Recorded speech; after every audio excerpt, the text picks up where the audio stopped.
Buenos días, un domingo más, estamos aquí con la palabra de Dios abierta para poder aprender de él. Ya sabéis que estamos tratando algunos personajes que entendemos que actuaron responsablemente o que podemos aprender algunas prácticas para llevarlas a nuestra vida. Hoy os traigo un personaje no tan conocido. Hay algunos nombres que nos encanta ponerles a nuestros hijos. Cada vez que van a nacer un bebé, pues empezamos a pensar qué nombre le vamos a poner. Pero hay uno de los nombres que no nos gusta mucho usar en esta secuencia de gustos para los niños. Y es el nombre de Judas. ¿Verdad que no?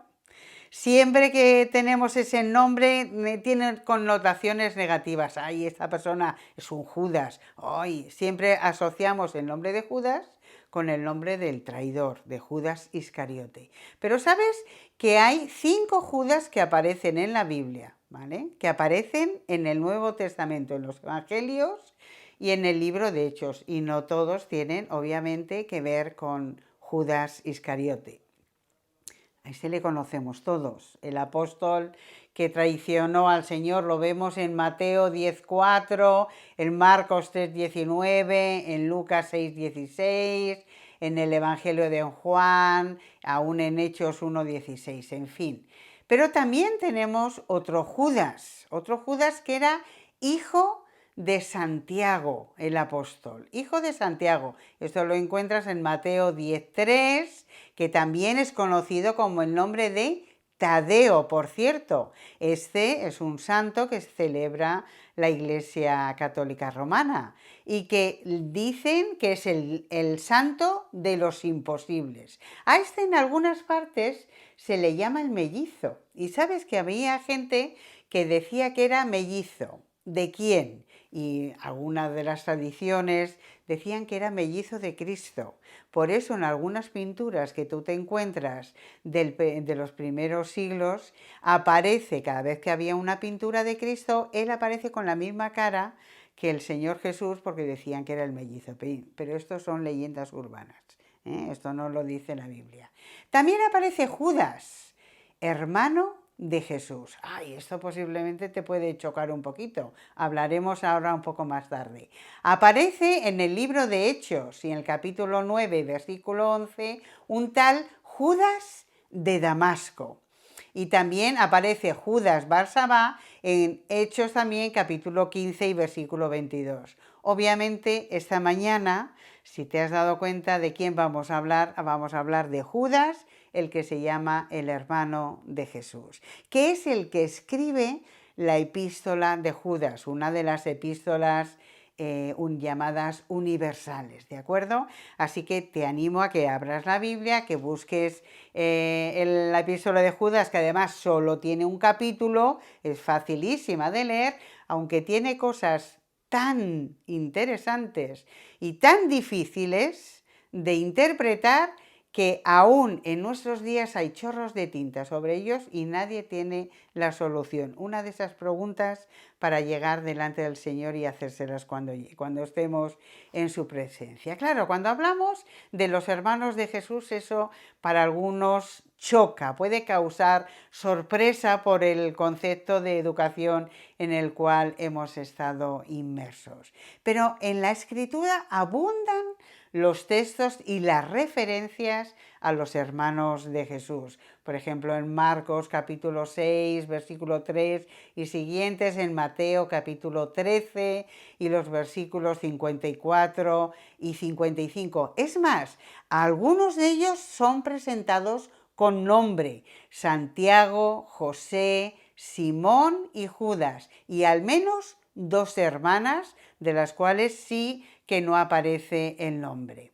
Estos hermanos inicialmente no creían en Jesús. Lo vemos en Juan capítulo 7 y en el versículo 5. Y en un primer momento aún estaban intentando que todo el ministerio público de Jesús no fuera tan público, porque parece que les daba un poquito de vergüenza o se sentían un poco escandalizados de lo que su hermano estaba haciendo. Así vemos en Mateo capítulo 12, los versículos 46 y siguientes, que van a decirle: oye, para un poquito con esto que haces, ¿vale? Sin embargo, también es notorio que después de la muerte del Señor, después de su resurrección, hay un cambio total en la familia y en sus hermanos, porque vemos en Hechos capítulo 1 y versículo 14 que menciona que en esa espera de la venida del Espíritu Santo, cuando están allí esperando en el aposento alto, menciona que están los discípulos, los apóstoles, y están María y los hermanos de Jesús. Algo ha pasado, algo ha ocurrido en su mente y en su corazón, y han reconocido que Jesús no solo era su hermano, sino que era el Mesías prometido. Así que hubo una transformación completa. De hecho, Pablo, unas cuantas décadas después, señalaba que entre las personas que vieron al Jesús resucitado se encontraba uno de sus hermanos, Santiago. Esto lo veis en Primera de Corintios capítulo 15 y versículo 7. Así que esta circunstancia, este cambio radical, hizo que sus hermanos le conocieran. Son mencionados en esa compañía, en esa última cena, como os he mencionado.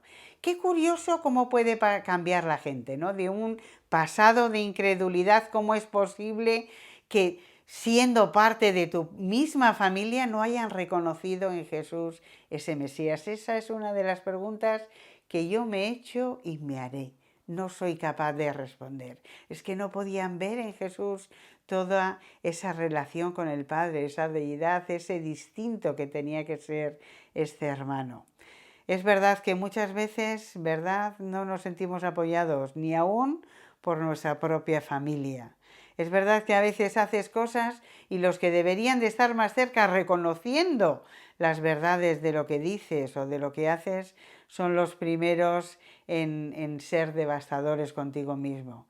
Mira qué interesante lo que dice Mateo 10:37, el que ama a padre o a madre más que a mí no es digno de mí, o el que ama a hijo o a hija más que mí no es digno de mí. Es verdad, él aprendió todo esto, él aprendió todo este concepto de ser rechazado por los propios de su familia. Es interesante el hecho en esas afirmaciones de que Judas era hermano del Señor Jesús. Hay en los primeros siglos referencias históricas, historiadores de la Iglesia, el obispo Eusebio, que escribió Historia de la Iglesia durante el siglo IV, muy cercano, nos escribe acerca de un hecho histórico del emperador romano Domiciano, que quería acabar con todos los cristianos y con toda la dinastía que tuviera que ver con la familia de Jesús. Y es así que puedes leer en la historia de la Iglesia, en el capítulo 3, esta narración. Mira qué interesante. Dice Eusebio, el obispo Eusebio, cuando Domiciano ordenó que aquellos de la raza de David debían de ser asesinados, o sea, la persecución a los judíos, una leyenda antigua mantiene que algunos herejes acusaron a los nietos de Judas, hermano carnal del Salvador, basados en que ellos eran realmente de la familia de David y familiares del mismo Cristo. Por eso había que acabar con ese linaje. Qué interesante, ¿verdad? Qué interesante que aún Domiciano quería acabar con los descendientes de los que eran la familia carnal de Jesús. Y Judas es llamado expresamente hermano carnal de Cristo. De la incredulidad a la defensa de la fe. ¿Cómo el Evangelio puede cambiar a una persona? ¿Cómo el Evangelio cambió a este hombre, a Judas, de no querer apoyar a su hermano a pasar a ser un defensor de la fe y uno de los escritores precisamente de una epístola? En un tiempo donde los falsos maestros empezaron a proliferar, donde había un montón de apóstatas de la fe, donde los gnósticos estaban entrando dentro de la iglesia tratando de pervertir la doctrina, Judas escribe esta epístola y lo escribe llamando a la iglesia a pelear contra la verdad, contra la mentira que quiere dejar la verdad al descubierto. Muy interesante cómo abre Judas esta epístola. Dice: Judas, siervo de Jesucristo y hermano de Santiago. Qué interesante es esta descripción, ¿verdad? La búsqueda de esta identidad tenemos que buscarla precisamente en esta primera frase: hermano de Santiago. Santiago, aquel que fue líder de la iglesia, que dirigió el primer concilio que vemos en el libro de Hechos. Santiago, otro hermano del Señor. Interesante que Santiago en su epístola, en el capítulo 1 y en el versículo 1, se presenta a sí mismo como siervo de Dios y del Señor Jesucristo. Y Judas, siervo de Jesucristo y hermano de Santiago. Mira, estos dos se podían haber pegado una buena medalla, que yo era hermano de Jesús. Mi familia, ¿no? Esos que van aprovechando el linaje de donde han nacido. Es que mi padre es que mi hermano es que mi madre es que mi...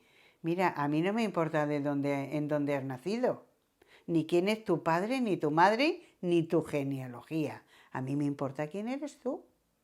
Y eso es lo que a Dios le importa, quién eres tú. A veces vivimos de las glorias de lo que otros han hecho, pero aquí en el Evangelio no funciona.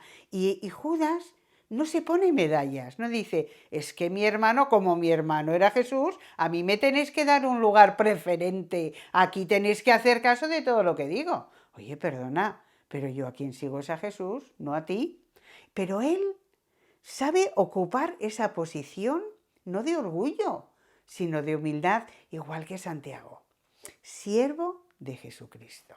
No aquí yo, mi hermano, aquí que me des la gloria. No, no se aprovechan de esa realidad, de esa relación familiar. Ninguno de ellos.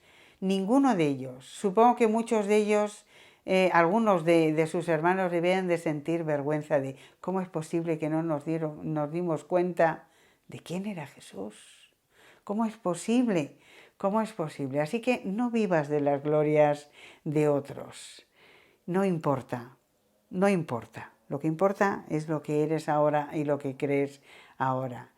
Leyendo el Salmo 69, viendo un salmo mesiánico que nos habla de la soledad del Mesías, del desprecio del Mesías, de la falta de atención de los demás para él, te das cuenta de que fue una experiencia que él mismo vivió aún con su familia. Por eso me gusta Pablo cuando escribe en su segunda carta a los Corintios, en el capítulo 5, el versículo 16, cuando dice: así que de ahora en adelante no consideramos a nadie según los criterios meramente humanos. Aunque antes conocimos a Cristo de esta manera, ya no lo conocemos así. No conozco a Cristo por cuestiones humanas, por cuestiones de relación, por cuestiones de linaje, por haber sido hermano de Él. No, conozco a Cristo porque es el Hijo de Dios, porque es el Mesías. Y eso es lo único que vale en mi relación. Entonces, Judas, reconoció que Jesús era el Cristo y mi relación humana, su relación humana, ya no tenía ningún significado. Lo único que servía es que él tuvo que reconocer que él era un pecador y que solo Cristo, a través de la muerte y la resurrección en la cruz, podía darle esperanza. Y esto fue una respuesta maravillosa, tanto para Santiago, para Judas, para cualquiera de sus hermanos. Es verdad que ha habido un tiempo y seguimos todavía en esta situación en la cual pues queremos dar preferencias a la familia de Jesús y darles a veces lugares que no corresponden. Hermanos, María, por ejemplo, una mujer que merece el honor de haber sido la madre del Señor. ¡Qué tremendo ejemplo! ¡Qué mujer más maravillosa! Digna de imitar, pero no de adorar. La adoración solo le pertenece al Señor. Solo, no por ser parte de esta familia. No por ser parte. Así que Judas, hermano del Señor, no sabemos mucho de él, solo que rechazó a Cristo, que él se convirtió y que fue un hombre que pagó el precio de su fe. Y que no se las dio de ser alguien por lo que era su hermano, sino que reconoció a su hermano como el Hijo de Dios y él como una persona que necesitaba arrepentirse.